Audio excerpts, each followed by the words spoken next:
He left me for another woman, but I signed the papers that destroyed everything he loves. The 52nd floor of Maxwell and Sterling had always been my sanctuary. From here, Manhattan sprawled below like a glittering chessboard, and I was the queen who knew every possible move. Tonight, though, the familiar view felt different. The city lights blurred through my office windows, distorted by tears I refused to let fall. My hands trembled as I stared at the email on my screen, the words burning into my retinas. Dinner reservations changed to 8 p.m. at Le Bernardin. It wasn't the message itself that shattered my world. It was the sender, Isabel Monroe, Nathan's new project manager, copying my husband on their dinner plans. Again, the third time this month, I closed my eyes, letting the weight of recognition settle over me like a heavy shroud. The late meetings, the weekend, emergencies, the subtle shift in Nathan's behavior, the way he'd started password protecting his phone, how he'd begun showering the moment he got home. All the signs I'd chosen to ignore now formed a perfect, devastating picture. Mrs. Reed, my assistant's voice crackled through the intercom. The Johnson contract needs your final review before... Leave it on my desk. I cut her off, my voice steady despite the storm raging inside. I'll handle it first thing tomorrow. The Johnson contract could wait. Tonight, I had a different kind of paperwork to prepare. I pulled up our prenuptial agreement, the document I'd drafted myself 8 years ago. Nathan had laughed then, called it my lawyer paranoia, showing, "We'll never need this, Liv," he'd said, signing with a flourish. "We're forever. Forever." What a cruel joke that word had become. My fingers flew across the keyboard as I began drafting a new document. Not divorce papers, not yet. Something more subtle, more devastating. A simple amendment to our company's operating agreement, buried in layers of legal jargon. Nathan's signature on this would give me controlling interest in the Reed Point project, his company's crown jewel. He'd sign it, of course. He always signed whatever I put in front of him, trusting my legal expertise blindly. The irony wasn't lost on me. His trust in my professional abilities had remained absolute, even as he'd betrayed every other kind of trust we'd built. My phone buzzed with a text from Nathan. "Working late tonight? Don't wait up." I typed back quickly. "No problem. I have contracts to review anyway." The lie felt bitter on my tongue, but I'd learned from the best. Besides, I did have a contract to review, just not the one he imagined. As I worked, memories flickered through my mind like an old film reel. Our first date at that tiny Italian restaurant in the village, the way he'd proposed on top of the Empire State Building. So classic New York, it was almost cliché. The proud smile on his face when I made partner last year.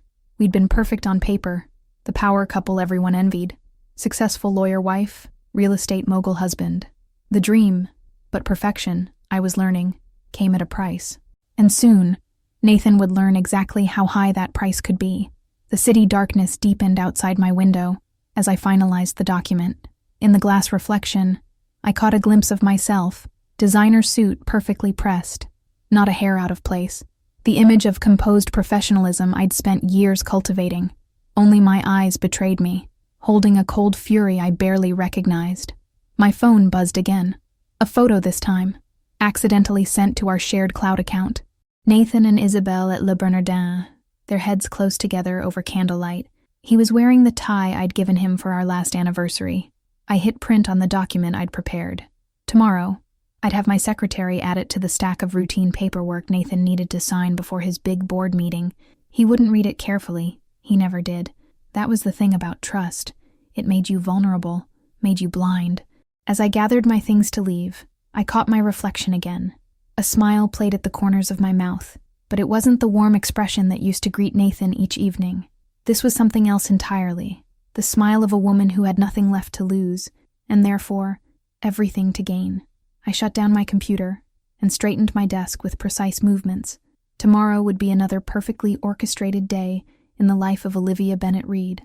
But beneath the surface, everything was about to change. The elevator ride down was smooth and silent, like my descent into this new version of myself. In the lobby, the night security guard tipped his hat. "Good evening, Mrs. Reed." "Good evening, Frank," I replied, my voice steady. Soon, I wouldn't be Mrs. Reed anymore, but I would be something far more powerful. I would be free. The night air hit my face as I stepped onto the street, carrying with it the familiar symphony of city sounds, honking horns, distant sirens, the perpetual rush of human ambition. I'd always loved New York at night, how it seemed to pulse with possibilities. Tonight, those possibilities took on a darker shade, and for the first time in years, I welcomed the darkness. I raised my hand to hail a cab, my wedding ring catching the streetlight. Soon, this too would be gone. But first, I had a game to play, one where I finally knew all the rules, and Nathan was about to learn them the hard way. The cab pulled up to the curb, yellow and gleaming like a warning sign. As I slid into the back seat, I gave my address with perfect composure.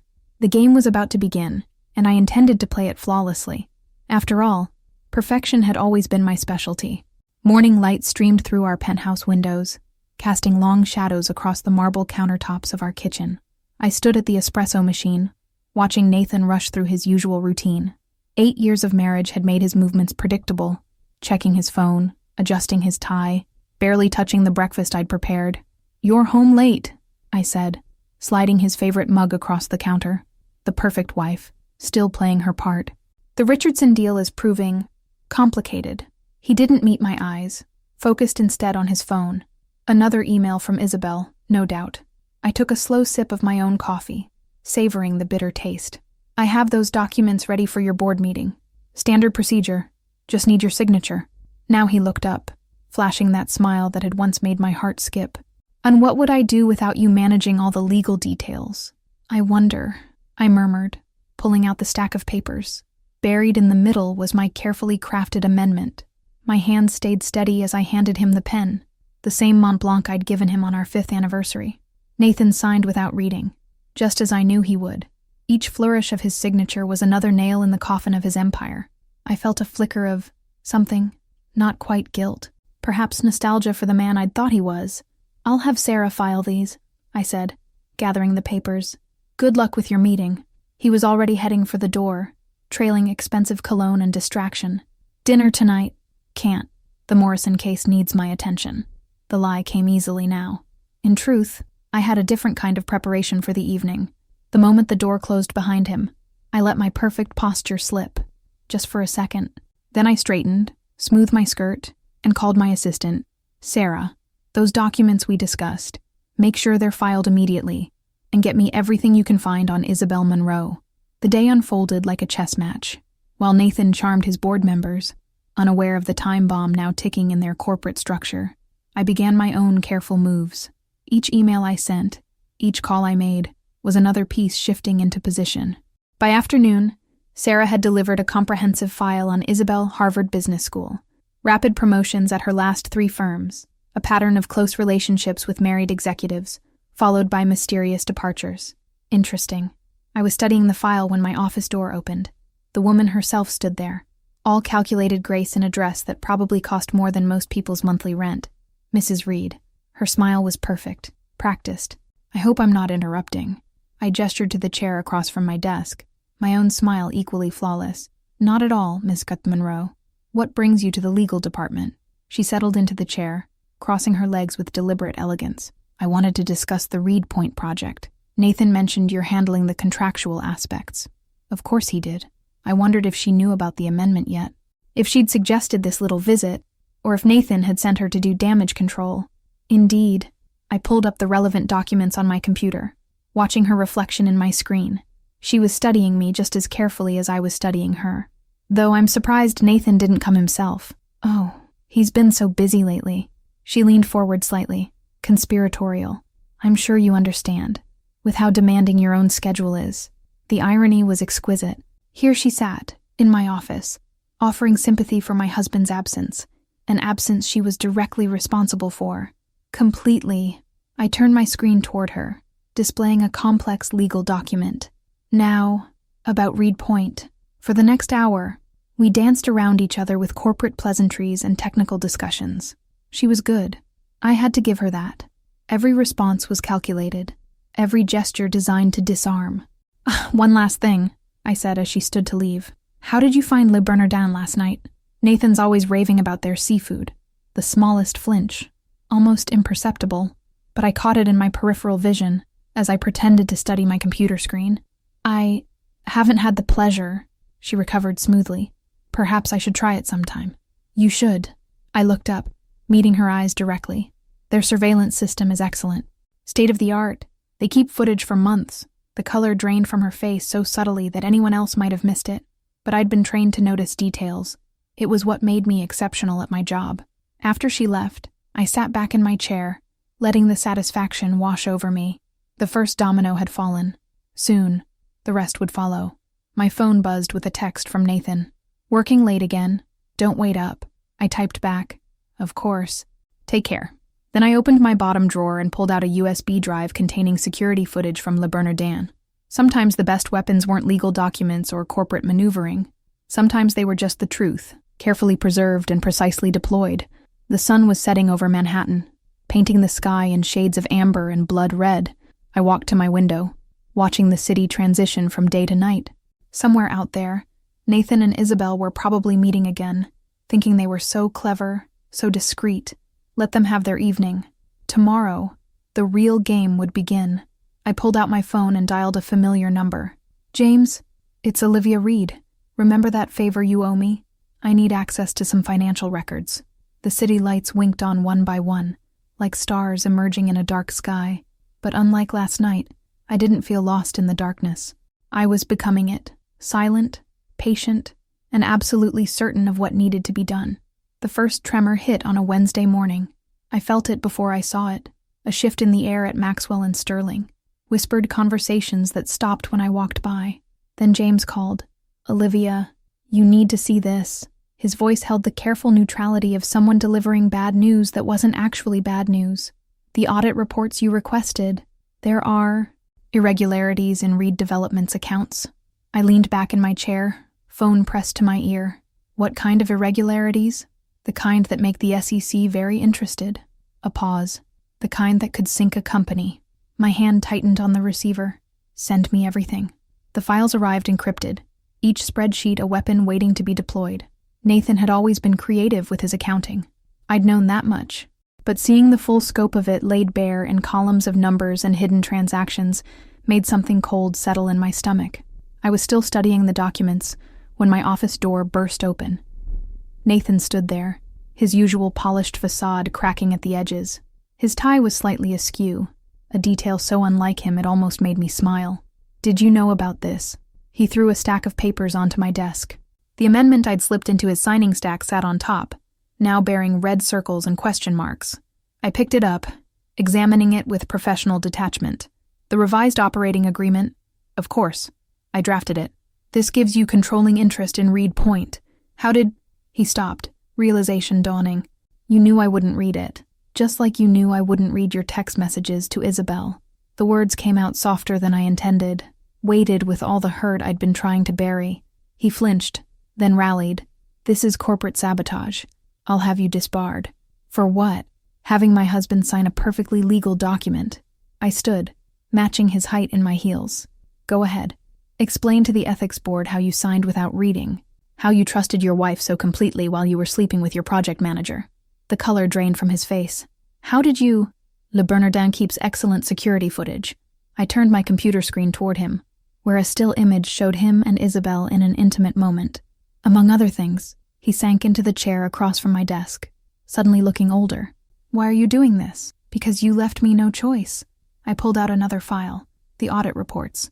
"But that's not your biggest problem right now. Want to explain these creative accounting practices to me?" As he scanned the documents, I watched 8 years of certainty crumble from his expression.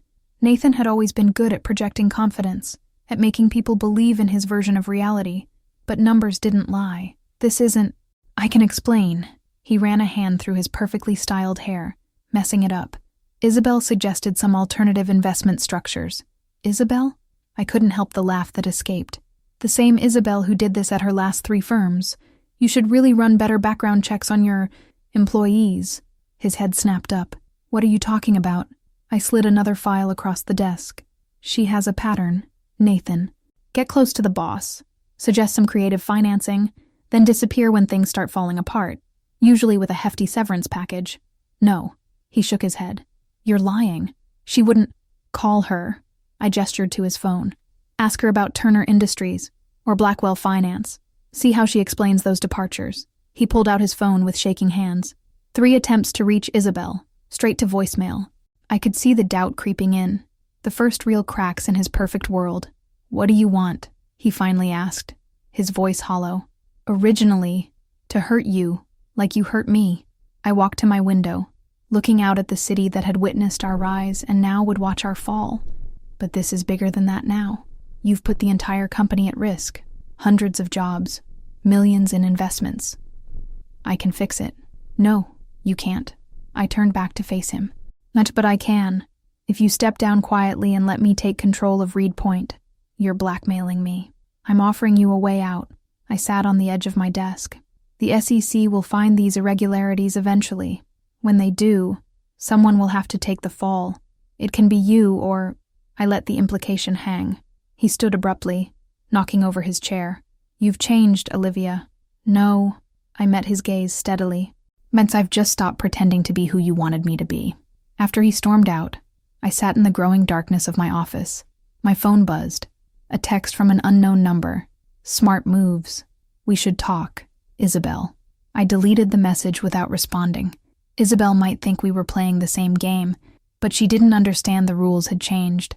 This wasn't about winning anymore. It was about survival. My office phone lit up. Sarah's voice came through. "Mrs. Reed, the SEC just called. They'd like to schedule a meeting." "Of course they do." I straightened my spine, adjusting my jacket. "Set it up." The city lights were coming on again, but tonight they looked different. Not stars, but warning signals. Somewhere out there, Nathan was probably trying to reach Isabel, discovering her phone disconnected, her apartment cleared out. She'd vanished like smoke, leaving him to face the flames alone. I should have felt triumphant. Instead, I felt tired. The weight of what I'd set in motion pressed down on me like lead, but there was no going back now. The fault lines had opened, and everything was about to come crashing down. I picked up my phone and dialed a familiar number. "Mom, can we have dinner tonight? There's something I need to tell you." It was time to stop hiding behind perfect facades. Time to let someone see the real me, broken pieces and all. Marino's hadn't changed in 20 years. The same red-checkered tablecloths, the same faded photos of Rome on the walls, the same smell of garlic and basil hanging in the air. My mother sat across from me, her hands wrapped around a glass of Chianti, watching me with eyes that had always seen too much. "You've lost weight," she said, cutting straight through my defenses like she always did. "And you're wearing your grandmother's pearls. You only wear those when something's wrong." I touched the necklace reflexively. She was right. I'd put them on this morning without thinking, seeking comfort in their familiar weight. "Nathan's having an affair." The words hung between us like smoke. Mom didn't gasp or exclaim. She just nodded slowly, as if confirming something she'd long suspected. "And what are you going to do about it?" I already did it. I took a long sip of wine, letting the warmth spread through my chest. I took control of his company, found evidence of financial misconduct. The SEC is involved now. Olivia Rose Bennett. She used my full name, something she hadn't done since I was 16 and got caught sneaking out. And what happened to that little girl who used to cry when she accidentally stepped on ants? She grew up. I stabbed at my untouched pasta. She learned that being kind doesn't stop people from being cruel. Like your father was cruel. My fork clattered against the plate. "This isn't about Dad, isn't it?" She reached across the table, her hand covering mine. "You were 12 when he left us for his secretary. Started wearing those perfect little suits to school, getting straight A's, never letting anyone see you cry. Sound familiar?" The parallel hit me like a physical blow. I'd spent so long running from my father's shadow, I hadn't noticed I was turning into him, using power to hurt people, justifying it with righteousness. "I'm not," my voice cracked. "I'm not like him." "No, you're not." Her grip tightened. "You're stronger, smarter." "But Bambina, strength isn't just about winning. Sometimes it's about knowing when to put down the sword." My phone buzzed. Another SEC email demanding documentation. I ignored it. What if I don't know how anymore? What if I'm in too deep? "Then you wade out slowly, one step at a time." She signaled the waiter for more wine. "Tell me everything." So I did. Over plates of pasta that grew cold and bottles of wine that emptied, I told her about the lonely nights, the subtle dismissals, how Nathan had slowly chipped away at my confidence while building himself up, about finding the messages, planning my revenge, watching it all unfold. "The SEC meeting is tomorrow," I finished, feeling drained. "They'll want to know about the irregularities in the accounts. And what will you tell them?" I traced the rim of my wineglass, watching the liquid catch the light. The truth, but not all of it. Not about how I knew where to look, what to find. And Nathan, he's meeting with his lawyers right now, probably trying to find a way out. I laughed, but there was no humor in it. He always could talk his way out of anything. Except with you. Mom's eyes were gentle but unflinching. You were the one person he couldn't charm. Maybe that's why he cheated, why he tried to destroy himself. I shook my head. He did that all on his own. The waiter brought dessert, tiramisu, like we used to share when I was little and Dad had just left. Back then, Mom would tell me stories about her childhood in Italy, about the strong women in our family who survived wars and poverty and heartbreak. Remember what Nonna used to say? Mom took a small bite of the dessert. Il dolore ti rende più forte, ma l'amore ti rende intero. Pain makes you stronger, but love makes you whole. I hadn't thought about that in years. I don't feel very whole right now. No one does, after betrayal. But look at me. She waited until I met her eyes. Your father's choices didn't break me. They freed me. I found myself again, remembered who I was before him. Maybe that's what this is really about. Not destroying Nathan, but rediscovering Olivia. My phone buzzed again. This time it was a text from Nathan. Please, we need to talk. About everything. He wants to meet, I said, showing her the message. And what does Olivia want? Not the lawyer, not the wounded wife, you. I stared at my reflection in the restaurant's window, distorted by the darkness outside. For the first time in weeks, I really looked at myself, beyond the perfect makeup and designer clothes, past the armor I'd built so carefully. The truth surprised me. I want to stop being afraid, of being hurt, of being weak, of ending up like me. Mom's smile was knowing. Undivorced at 40, starting over with nothing but a stubborn daughter and a waitressing job. You were the strongest person I knew. The words came out in a rush. You are the strongest person I know. Then trust me when I tell you this. Revenge might feel like strength, but it's just another prison. Real strength. She tapped my chest, right over my heart. That comes from letting go. Another text from Nathan lit up my phone. I turned it face down on the table. The SEC meeting is at 9, I said. I should probably prepare. Prepare what? The truth. Mom signaled for the check. You've been preparing your whole life, Olivia. Maybe it's time to just be. We stepped out into the night together, the city humming around us.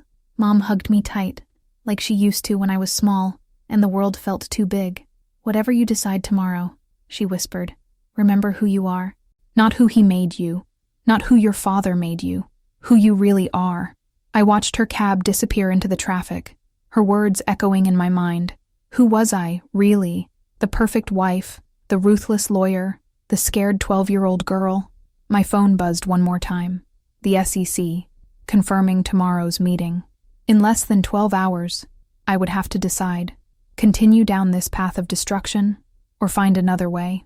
I turned toward home, my grandmother's pearls heavy against my throat. In the distance, thunder rumbled, promising rain. A storm was coming, one way or another. The question was, who would I be when it cleared? The SEC's Manhattan office felt like a confessional. Floor-to-ceiling windows offered a god's-eye view of the city. But inside, the conference room was stark and unforgiving. 3 investigators sat across from me, their faces professionally neutral, as they reviewed the documents spread before them. Mrs. Reed, the lead investigator, Sandra Chen, began. These discrepancies in Reed Development's accounts are substantial.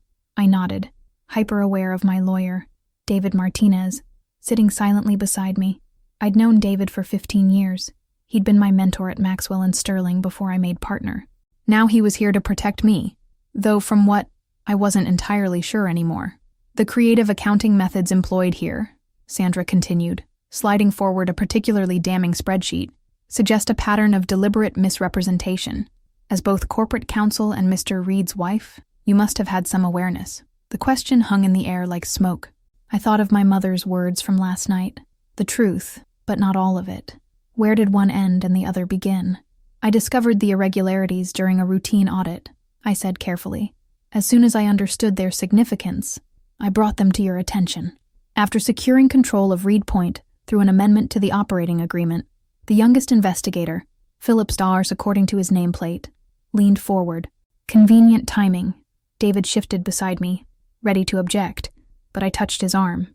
The amendment was a separate matter, related to personal issues between my husband and myself, personal issues that coincidentally gave you leverage over the company's most valuable asset. Sandra's tone remained neutral, but her eyes were sharp. I felt the weight of my grandmother's pearls against my throat. What would she think of me now, sitting here, playing with half-truths like chess pieces? I'd like to amend my statement, I heard myself say. David tensed beside me, but I continued. The audit wasn't routine.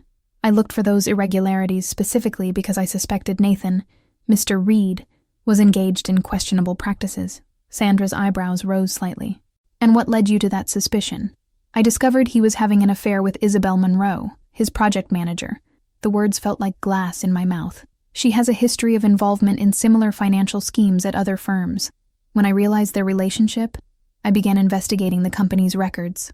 Olivia, David warned quietly, but I was already pulling out another file, the one about Isabel's past companies.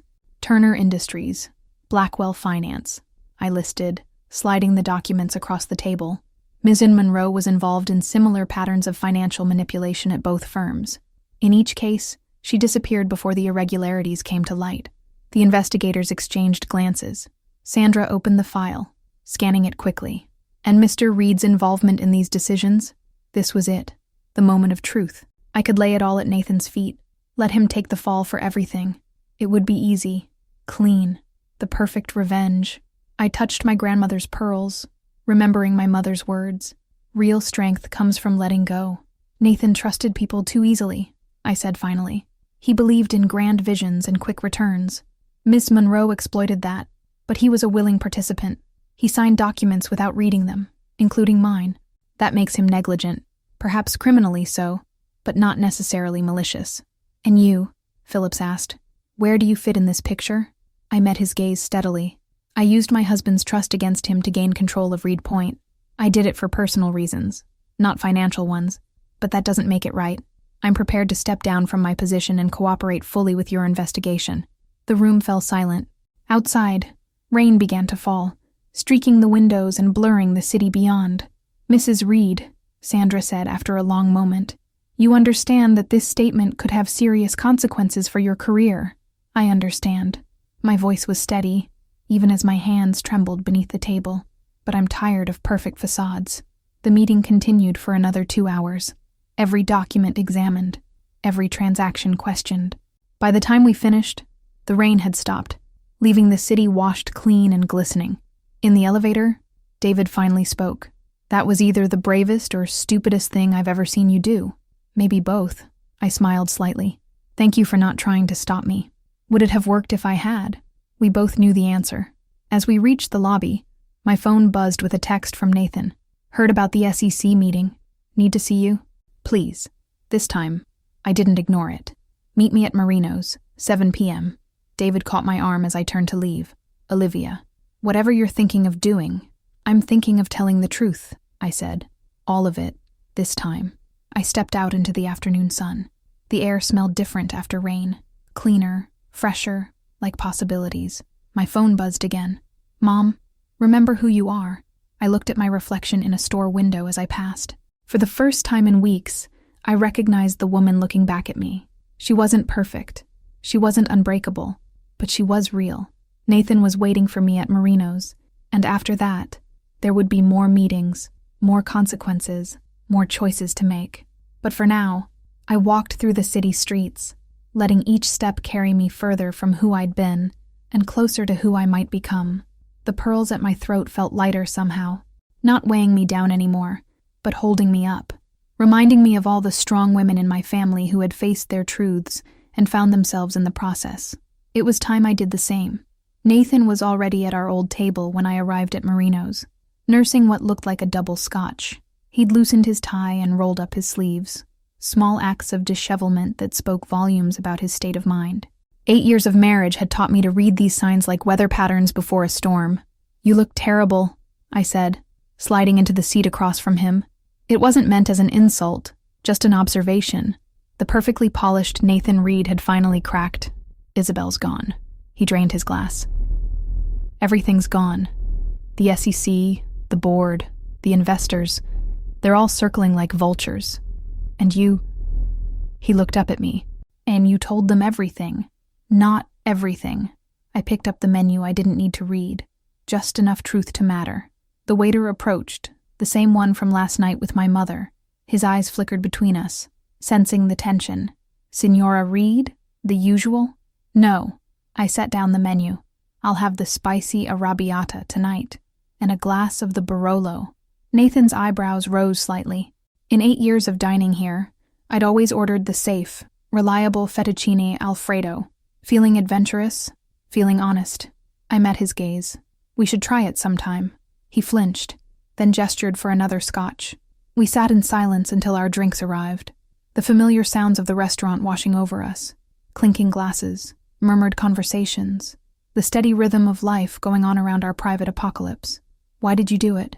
he finally asked. "And was it just revenge for Isabel?" "Partly." I took a sip of wine, letting its warmth settle in my chest. But mostly, I think I needed to prove I could. That I wasn't just the perfect wife you could take for granted. "Take for granted," he laughed, bitter and sharp. "You were untouchable, Olivia. Perfect Olivia with her perfect career and her perfect control. Do you know how exhausting it was?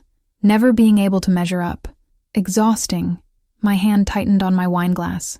"Try being the one maintaining that perfection. Every day, watching you pull away, knowing if I just tried harder, worked harder, was better. I never asked for that. You never had to." The words came out quiet, heavy with realization. I did it to myself, because that's what I learned from my father. Be perfect, or be abandoned. Nathan's anger seemed to deflate. "Your father," I always wondered why I never talked about him. I traced the rim of my glass. "He left my mother for his 25-year-old secretary when I was 12. Sound familiar?" He had the grace to look ashamed. "Olivia, it's not an excuse," I cut him off, "for either of us.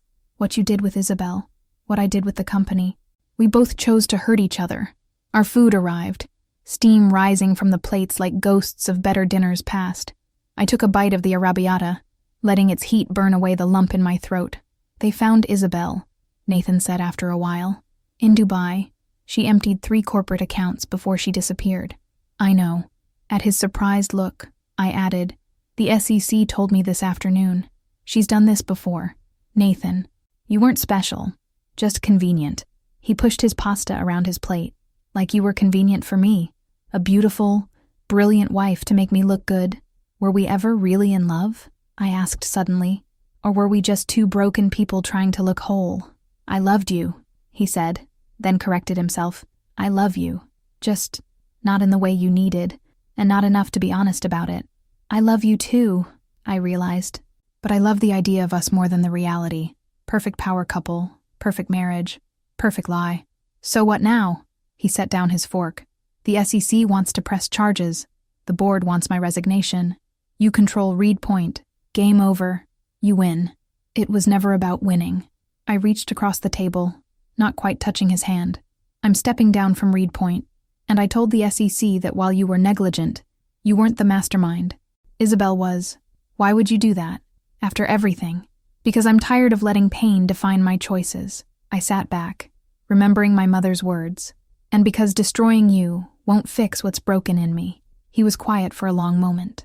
"I don't deserve your mercy." "It's not mercy, Nathan. It's freedom. For both of us." The waiter returned, offering dessert. We both declined. Some traditions were better left in the past. As we stood to leave, Nathan reached for his wallet, but I shook my head. "I've got this one. Always taking care of everything," he said, but without the bitterness of before. "Not anymore." I signed the check. "The divorce papers will be on your desk tomorrow. Real ones this time. No hidden clauses. Just an ending." He nodded slowly. "For what it's worth, I'm sorry. For Isabel. For not being strong enough to tell you the truth. I know." I stood, gathering my coat. "I'm sorry too. For trying to hurt you instead of facing my own pain." We walked to the door together, then paused on the threshold. The night air was cool and clean from the earlier rain. "Goodbye, Nathan," I said softly. He touched my arm gently, one last time. "Goodbye, Olivia. I hope you find what you're looking for." I watched him disappear into the city night, 8 years of marriage dissolving like mist. My phone buzzed. A text from Mom. "You okay?" "Yes," I typed back. "I think I finally am." I started walking, not toward our penthouse or my office, but just forward. Each step felt lighter than the last, as if I was shedding layers of perfection like autumn leaves. The city stretched out before me, full of possibilities I'd never let myself see before. I touched my grandmother's pearls one last time, then unclasped them, slipping them into my pocket. Tomorrow would bring more challenges: the SEC investigation, the divorce, rebuilding my life. But for now, I walked through the city that had witnessed my unraveling, finally ready to begin again, not as the perfect wife, not as the ruthless lawyer, just as Olivia, beautiful and broken and free. The penthouse felt different in the pale light of morning, smaller somehow, despite its sprawling square footage and carefully curated luxury. I stood in the walk-in closet, surrounded by clothes that suddenly felt like costumes, designer suits and cocktail dresses, each one a piece of armor I'd worn in my quest for perfection. "You don't have to do this now," Mom said from the doorway. She'd arrived an hour ago with coffee and croissants, ready to help pack up 8 years of marriage. "Actually, I do." I pulled another power suit from its hanger, adding it to the donation pile. "The new tenants move in next week." She picked up a photo from the dresser. Nathan and me at some charity gala, both smiling perfectly practiced smiles. "You're not keeping the apartment." It was never really mine. I reached for another hanger, then stopped, letting my hand fall. I always decorated it the way I thought Nathan would like, chose art that impressed his clients. Even the coffee maker was picked to match his morning schedule. And now, I turned to the window, where the city was waking up, streaked with golden morning light. I found a place in Brooklyn. Small, but it has this tiny balcony where I can actually see the sunrise. Mom's reflection appeared beside mine in the window. Brooklyn, the perfect Olivia Bennett, leaving Manhattan. Perfect Olivia Bennett is retired. I smiled slightly. Besides, the commute's not bad to my new office. That got her attention. New office. I hadn't told anyone yet, not even David. The Innocence Project offered me a position. They want someone with corporate law experience to help with their financial fraud cases. Lower salary, longer hours, fighting for the underdogs. Mom's eyes crinkled. "Your father would hate it." "I know." I laughed, surprising myself with how light it felt. That's part of why I said yes. We worked through the morning, sorting my life into boxes: keep, donate, discard. Every item felt like a decision about who I wanted to be. The pearls went into a small jewelry box, not discarded but no longer needed as a daily shield. My wedding ring went to a women's shelter that helps survivors rebuild their lives. Around noon, Sarah arrived with lunch and news from the office. "The SEC finished interviewing Isabel in Dubai," she said, setting down bags of Thai food. "She's cooperating in exchange for immunity." "Of course she is." I opened a container of pad Thai. I'm always looking out for number one. "The board wants to talk to you about Reed Point." "They can talk to my lawyer." I'd meant what I said to Nathan about stepping down, but I'd do it on my own terms. "Any other fires that need putting out?" Sarah hesitated. "There's speculation about you and David Martinez." I nearly choked on my noodles. "David? My mentor David? Who's old enough to be my father David?" "People are looking for drama," Mom said wisely. "Why, if they can't have a scandal, they'll invent one. Let them talk." I was surprised to find I meant it. I'm done managing other people's perceptions. The afternoon brought more boxes, more memories, more choices. I found things I'd forgotten. A journal from law school, full of dreams that had nothing to do with corporate law. A sketch pad from the art classes I'd quit because they took too much time from studying. A photo of me at 12, gap-toothed and grinning, before I learned to smile for cameras. "I forgot I used to paint," I said, flipping through the old sketches. "You were good." Mom peered over my shoulder. "Remember that summer in Italy? You filled 3 sketchbooks with the views from Nonna's village. Maybe I'll take it up again." The words surprised me, but they felt right. The new place has great light. My phone buzzed. A text from Nathan. "Board approved the divorce settlement. Papers are signed. It's done. No drama, no last-minute negotiations. Just an ending, clean and quiet." "You okay?" Mom asked, watching my face. "Yeah." I set the phone down. "I really am." By sunset, the penthouse was mostly packed. The furniture would go to charity, the art to auction. I kept only what mattered: photos of family, a few books, the things that felt authentically mine. Sarah had left hours ago, armed with instructions about transitioning my cases. Mom was downstairs coordinating with the moving company. I stood alone in what had been my bedroom, watching the city turn golden. My phone buzzed again. This time it was David. Dinner. Need to discuss your future. Also, apparently we're having a torrid affair. I laughed out loud. Rain check. Having a torrid affair with my art supplies tonight. I took one last look around the empty room. 8 years of marriage, reduced to boxes and bubble wrap. It should have felt sad, but instead I felt light, like I could finally breathe. The elevator dinged, and Mom's voice floated up. Olivia, the movers are here. Coming. I picked up my purse and the small box of immediate essentials. Everything else could wait. In the hallway mirror, I caught a glimpse of myself. No designer suit today, just jeans and a soft sweater. My hair was messy from moving boxes, my face bare of makeup. I looked younger, real. Ready? Mom asked as I reached the foyer. I took one last look at the perfect apartment that had never really been home. Ready? We rode down in comfortable silence. Outside, the moving truck was waiting. So was my new life, messy and uncertain, and absolutely mine. You know what I want, I said as we climbed into Mom's car. What's that, Bambina? Pizza. Real New York pizza, eaten straight from the box, with red wine in paper cups, she laughed. Now that sounds like my Olivia. We drove across the bridge toward Brooklyn, leaving Manhattan's glass towers behind. The sun was setting, painting the sky in shades of possibility. Somewhere in one of the boxes was my old sketch pad. Tomorrow, maybe I'd buy some new pencils. See what emerged on the blank pages, now that I wasn't trying to draw inside the lines. After all, the best art comes from truth, and for the first time in years, I was ready to be true. The first thing I noticed about Brooklyn was the noise, not the polished hum of Manhattan's business district, but the raw symphony of real life. Children laughing on stoops, music drifting from open windows, the rattle of trains crossing the bridge. My new apartment sat above a family-owned bakery, and every morning the scent of fresh bread wafted up through the floorboards like an invitation to begin again. Nice view, David said, examining my tiny balcony. He'd stopped by with a housewarming gift, a potted herb garden and a bottle of wine, though it's no corner office at Maxwell and Sterling. No, I agreed, pouring us each a glass. We were using mismatched coffee mugs because I hadn't unpacked my wine glasses yet. It's better.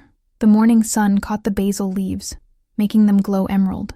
Beyond them, I could see patches of sky between the buildings, laundry lines creating abstract patterns against the brick walls. The board isn't happy about your resignation, he said, accepting a mug of wine. They're talking about legal action over Reed Point. Let them talk. I sat on my second-hand couch, a far cry from the pristine white leather of my old life. My terms are fair. They can accept them or fight me in court, where everything about Nathan's management will become public record. David smiled slightly. You always were the best strategist I knew. I learned from the best. I raised my mug in a toast. Thank you, by the way, for everything. For standing by while you committed career suicide. His tone was light, but his eyes were serious. The Innocence Project.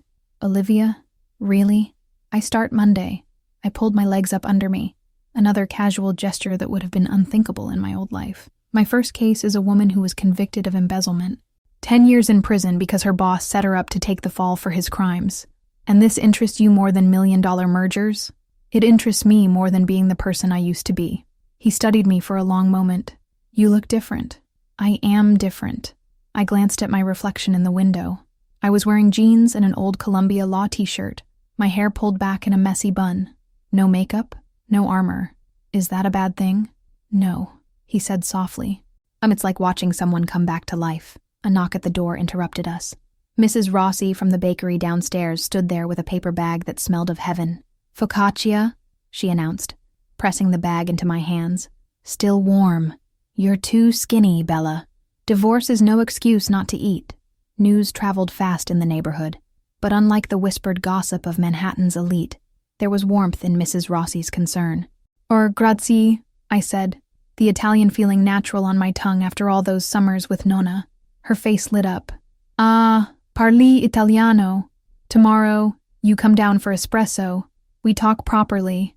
After she left, David raised an eyebrow. Making friends with the neighbors. Who are you and what have you done with Olivia Bennett? Maybe this is who I always was. I tore off a piece of focaccia, still warm and fragrant, under all the perfect suits and careful words. My phone buzzed. An email from the SEC. Isabel's testimony had led to charges against 3 other executives at Reed Development. Nathan's name was conspicuously absent. They're really not prosecuting him? David asked, reading over my shoulder. He was negligent, not criminal. The words didn't hurt anymore. Besides, losing everything he built is punishment enough. And you? Are you punishing yourself by giving up your career? I walked to the balcony, letting the spring breeze wash over me. Below, Brooklyn pulsed with life. Teenagers on skateboards, old men playing chess, artists hauling canvases to the nearby galleries. Look at this, I said, gesturing to my half-unpacked apartment. Art supplies were scattered across the dining table. Case files spread on the floor, herbs soaking up sunlight. It's messy and imperfect, and absolutely real. How is that punishment? David joined me at the railing. You know the rumors are still flying. About us, about Nathan, about why you really left. Let them fly. I thought of all the energy I used to spend managing my image, curating the perfect life. I'm done living for other people's stories. A text from Mom lit up my phone. Dinner tomorrow. Brought your old easel from storage. Go, David said, seeing my smile. Paint something. Solve impossible cases. Be messy. He finished his wine. Just, don't be a stranger. Never. I hugged him goodbye. Another thing the old Olivia rarely did. Your family. After he left, I sat on my balcony with the remaining focaccia and wine, watching the neighborhood settle into evening. A street musician played saxophone on the corner, the notes floating up like prayers. In the building across the way, someone was cooking something spicy and wonderful. My phone buzzed one more time. Nathan. Saw the SEC report. Thank you. I typed back. Be better. Then I deleted his number. The sun was setting, painting Brooklyn in shades of gold and promise. I pulled out my sketchbook, letting my pencil trace the scene before me. The lines weren't perfect, but they were true. Like me, they were learning to be free. Mrs. Rossi's voice floated up from below, singing something in Italian as she closed the bakery. The herbs on my balcony released their scent in the cooling air. Somewhere in the distance, a church bell rang. I added color to my sketch, not trying to stay within the lines. Tomorrow would bring new challenges. My first day at the Innocence Project. More unpacking, more choices to make. But for now, I sat in the gathering dusk, creating something that was uniquely mine. The old Olivia would have worried about the unpacked boxes, the unfolded laundry, the imperfect sketch taking shape under my hands. But I wasn't her anymore. I was becoming someone new, someone real, and real, I was discovering, was so much better than perfect. The Bedford Hills Correctional Facility loomed against the gray October sky, all concrete and razor wire. Gone were the gleaming elevators and marble lobbies of my corporate law days. Here, I passed through metal detectors and heavy steel doors, my heels echoing in corridors that had seen too much pain. Ms. Bennett, the guard checked my Innocence Project credentials. She's waiting in interview room B. Angela Torres had already served 7 years of her 10-year sentence for embezzlement. In her intake photo, she looked shell-shocked, still wearing the designer blazer she'd worn to court. The woman who sat across from me now was different, harder, but with an unwavering steadiness in her eyes. Another lawyer. She didn't bother to hide her skepticism. I've had 4 already. I'm different. I pulled out her case files, spread them across the metal table. I used to be corporate counsel for companies like the one you worked for. I know how they hide things. Convenient timing. She studied me, looking for ulterior motives. Right after your own corporate scandal hits the papers. I met her gaze directly. Yes, because now I know exactly how men like Victor Chen set up their fall guys. Or in your case, fall women. That got her attention. Victor Chen, CEO of New Horizon Technologies, had been her boss, and according to Angela, the real architect of the embezzlement scheme that had sent her to prison. You've read the trial transcripts? She asked. I've read everything. I tapped the files, including things your previous lawyers missed, like the fact that the timestamps on the wire transfers don't match your keycard access logs. Her hands, resting on the table, began to tremble. What? You couldn't have made the transfers they accused you of, because you weren't in the building. I pulled out the relevant documents, but someone was using your login credentials, someone with after-hours access to the executive floor. Victor. She whispered his name like a curse. He asked for my password once, said the system was glitching during a board meeting. Classic setup. I thought of Nathan, signing documents without reading them, trusting blindly. But unlike Nathan, Angela had paid for that trust with her freedom. He needed someone with access but no real power. Someone expendable. Her laugh was bitter. The Hispanic single mother from accounting. Perfect scapegoat. Tell me everything, I said, pulling out my notebook. Every detail you can remember about that time. Things that seemed small then, but might matter now. For the next 2 hours, we pieced together her story. The late-night meetings she'd been excluded from. The new offshore accounts she'd been asked to create. No questions allowed. The subtle threats when she'd started asking questions about her son's private school scholarship, about her mother's nursing home care. I should have known, she said, running her fingers over a photo of her son. He'd been 11 when she went to prison. Now he was 18, getting ready for college. Should have seen it coming. We often don't. I thought of all the signs I'd missed with Nathan, blinded by trust and fear. But that doesn't make it our fault. The guard signaled that our time was almost up. What happens now? Angela asked, hope warring with caution in her voice. Now, I go hunting. I gathered the files, leaving her with my card. Victor Chen isn't the only one who knows how to follow a money trail. Back in my Brooklyn office, a converted art studio with exposed brick and huge windows, I spread Angela's case across my walls. Financial records, witness statements, court documents, looking for patterns, connections, the kind of details I use to help corporations hide. My phone buzzed. A text from Sarah, my old assistant. Heard you're looking into Victor Chen. Be careful. He has friends at M&S. Of course he did. Men like him always had friends in high places. Another buzz. David this time. Need any help with the Chen case? I know some people. I smiled, remembering our conversation about career suicide. Actually, yes. What do you know about his board members? The sun set while I worked, painting my evidence wall in shades of orange and gold. Mrs. Rossi appeared with her usual impeccable timing, bearing espresso and cannoli. You work too hard, Bella, she scolded, setting down the tray. But for a good cause. No, the best. I accepted the coffee gratefully. Someone needs to speak for people who've lost their voice. She patted my cheek. Like you found yours again.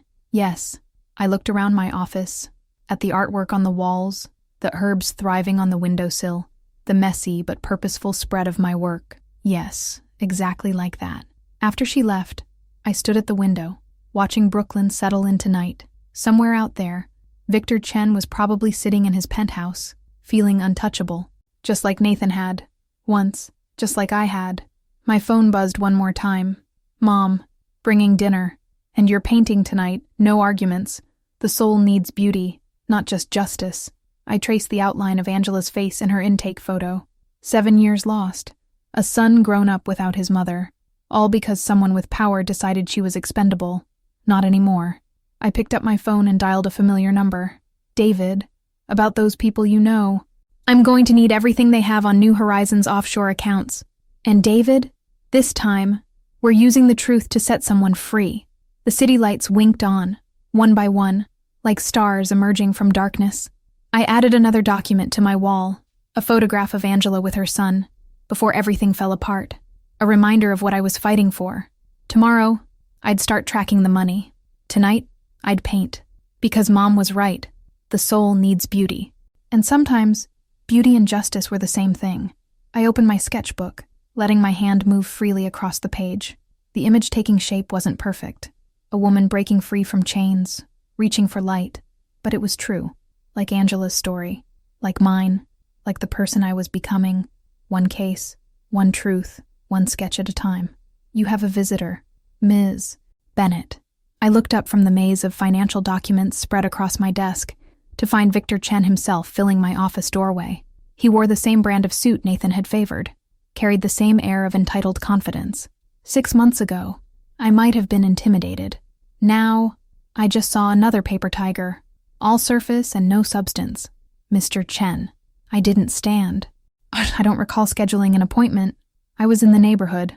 He settled uninvited into my guest chair, taking in my modest Brooklyn office with barely concealed disdain. Quite a step down from Maxwell and Sterling. Depends on your definition of up and down. I closed Angela's file but left it visible on my desk. A message. I wasn't hiding anything.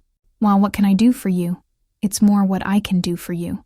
He pulled out an envelope, placed it precisely on my desk. A settlement offer for Ms. Torres. Very generous. Full compensation for her time served, plus a significant additional sum. In exchange for a non-disclosure agreement, naturally, and her immediate cessation of all legal actions. I picked up the envelope but didn't open it. Why now? After 7 years of letting her rot in prison. Let's just say recent events have made me reconsider certain positions. His smile didn't reach his eyes. Your own experience with corporate litigation has been rather public lately. Surely you understand the value of discretion. I set the envelope down.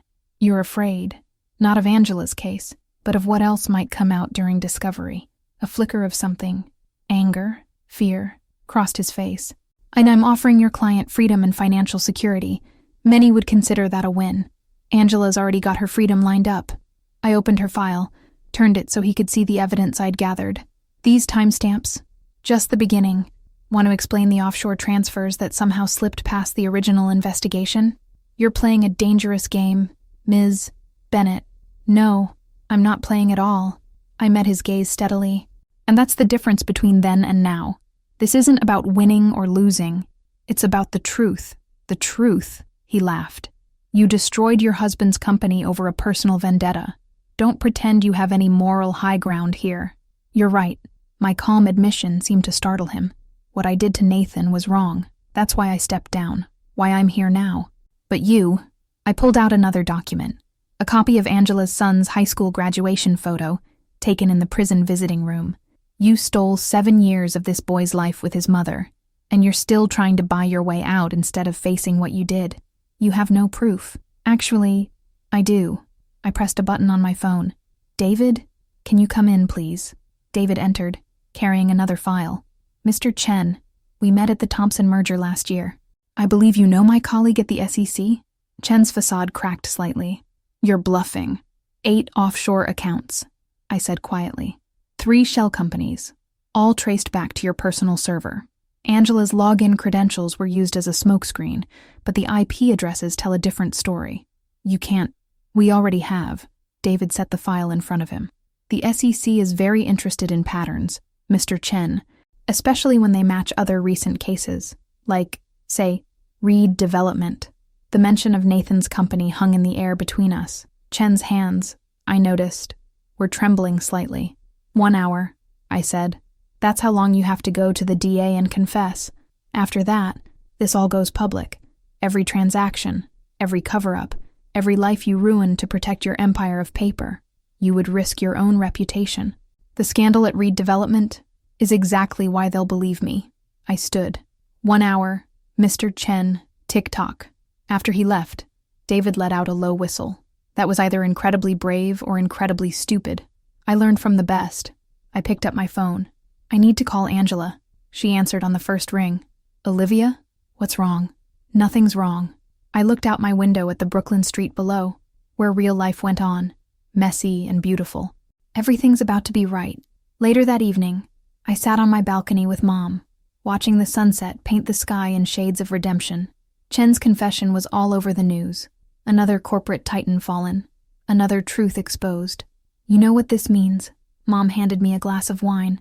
Angela comes home. Next week, I smiled, thinking of the young man waiting to hug his mother outside prison walls. And just in time for Thanksgiving. And you? She nodded toward my easel, where my latest painting was taking shape. A woman stepping into light, chains falling away. What's next for Olivia Bennett? I took a sip of wine, letting the question settle. Below, Mrs. Rossi was closing up the bakery, her Italian songs floating up like prayers. My herbs had grown wild and beautiful, spilling over their pots.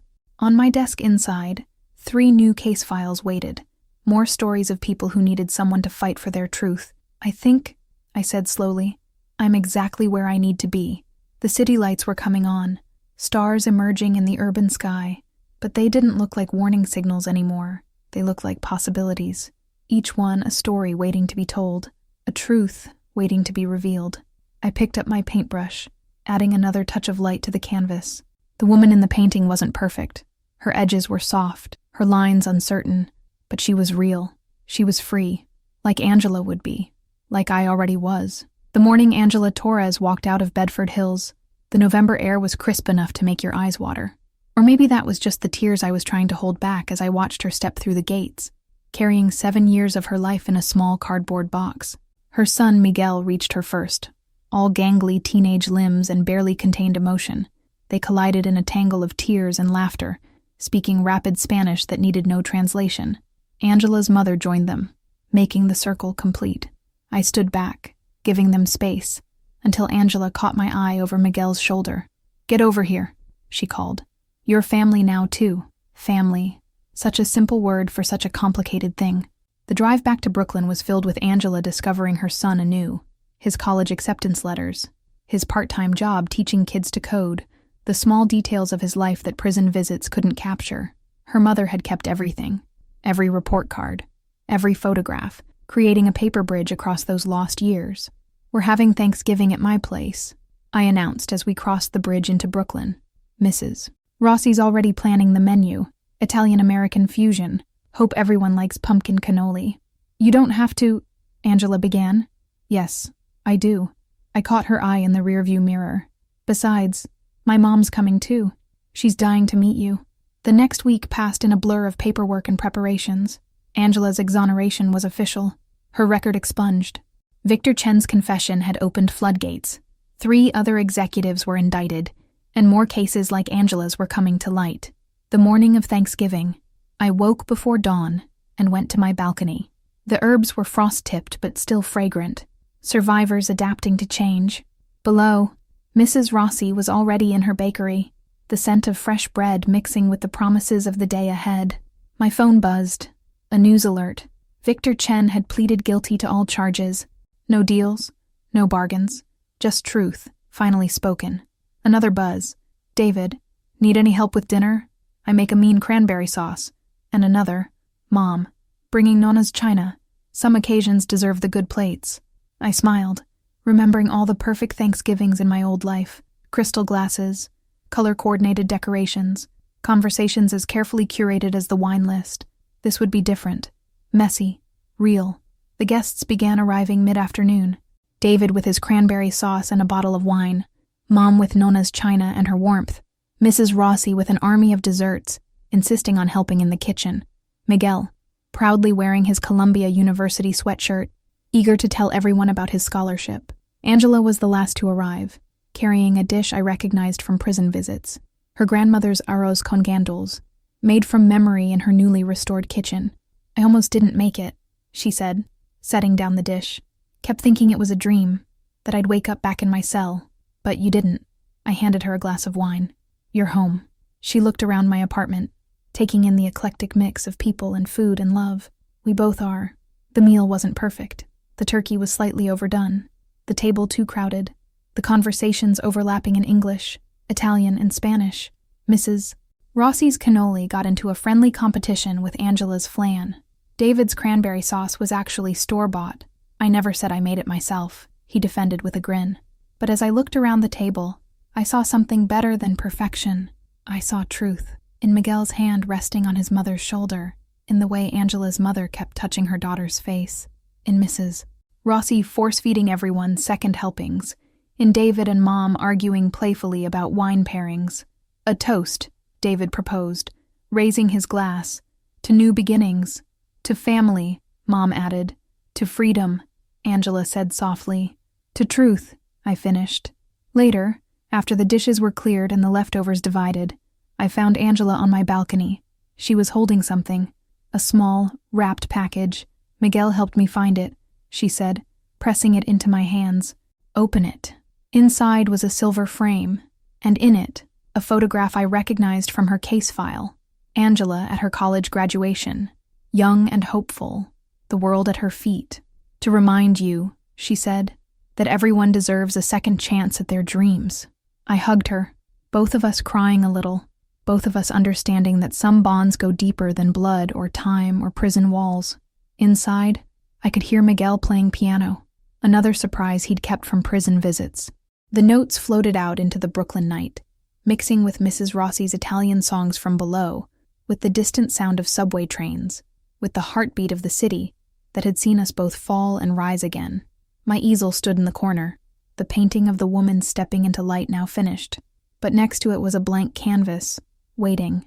"What will you paint next?" Angela asked, following my gaze. I looked at the city lights, at the family gathered in my home, at the friend beside me who had helped me find my own kind of freedom. "Something true," I said. And in that moment, surrounded by the messy, beautiful reality of my new life, I knew exactly what that meant. Spring came early to Brooklyn that year. March arrived with unexpected warmth, coaxing green shoots from my balcony herbs and drawing winter-weary people into the streets. The neighborhood was coming alive, much like the gallery space below my apartment, where tonight I would face another kind of awakening. "You're sure about this?" Mom asked, helping me adjust the lighting on my paintings. The walls were covered with a year's worth of work. Scenes from my new life, portraits of the people who had helped me find it, moments of truth captured in color and light. "No," I admitted, straightening a frame. But that's kind of the point. The centerpiece of the show was a triptych, 3 large canvases telling the story of transformation. The first showed a woman in a perfect suit, surrounded by glass towers but trapped inside them. The second captured her falling, or maybe flying, through a storm of shattered mirrors. The third was the truth I'd finally learned to see. "Mi amor, the flowers are here," Mrs. Rossi called from downstairs. She'd insisted on catering the event, turning her simple bakery into an impromptu art gallery cafe for the evening. I was hanging the final piece when Angela arrived, Miguel in tow. He'd just finished his first semester at Columbia, his future stretching bright before him. "The latest case files," Angela said, setting a stack of folders on my desk. She'd joined the Innocence Project as an accountant, using her hard-won knowledge to help others trapped in the system. But they can wait until tomorrow. Tonight's about celebrating." The gallery filled slowly as evening fell. David came straight from court, still wearing his trial suit but with his tie loosened. He'd finally made good on his threat to start his own firm, focusing on corporate accountability. I was his most frequent collaborator. Our old mentor-student dynamic evolved into true partnership. Mom circulated with Mrs. Rossi's appetizers, chatting with guests in a mix of English and Italian. She'd started teaching art at a community center in the neighborhood, rediscovering her own creative voice while helping others find theirs. "Quite a crowd," said a familiar voice behind me. I turned to find Nathan, looking both different and exactly the same. "Hope it's okay that I came." Of course. And surprisingly, it was, how's California? He'd moved to the West Coast after everything, starting over with a small real estate consulting firm. Different. Better. I'm doing things right this time. Smaller projects, but honest ones. "I'm glad." I meant it. "Your work is amazing," he said, studying the triptych. "And I always knew you had this in you, even if I didn't know how to say it." I didn't know either. I looked around the gallery, at the story of my life told in paint and truth. "Sometimes you have to break apart to become whole." He nodded, understanding. "I'll let you get back to your guests. Just wanted to say, I'm proud of you, Liv, of who you've become." After he left, I found myself in front of the final painting, the one I'd hung last.